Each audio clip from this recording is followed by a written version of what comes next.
Околу 105.000 евра се штетите на оранжериите и полиетиленските тунелски конструкции од јануарските снежни наноси во Струмичко. Општинската комисија за проценка на штети од природни непогоди на Струмица констатирала штети кај 73 земјоделски домакинства од Куклиш, Муртино, Баница, Банско, но и други населени места. Утврдена е штета, причината од тежината на снегот од кој попуштија полиетиленските платна и конструкциите на оранжериите за раноградинарско производство. Собствениците на оранжерии кои беа уништени од снежните наноси од 19 и 20 јануари бараат веднаш од државата да им помогне и да ги обештети. И понесема паднаат 2 декара оранжерија и нема още и од тие пари, и од тие ушо ќе направиме. Ето тука крпмо още, домашните долите две, стојат още нечепни. С мајстор договараме, мајстор тера пари, без пари никој не чинува. А тие се доле, што мина комисијата од Струмица 100% пишаја уштетени.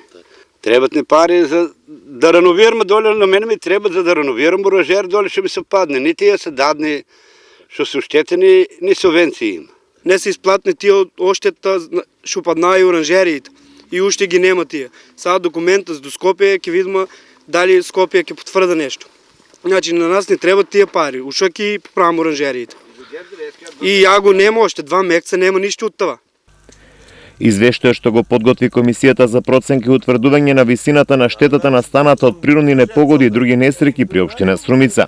По усвојувањето од Советот на општината ќе биде доставен до Комисија за проценка на штети од елементарни непогоди при владата на Република Македонија, Министерството за земјоделство, Дирекцијата за заштита и спасување и Центарот за управување со кризи.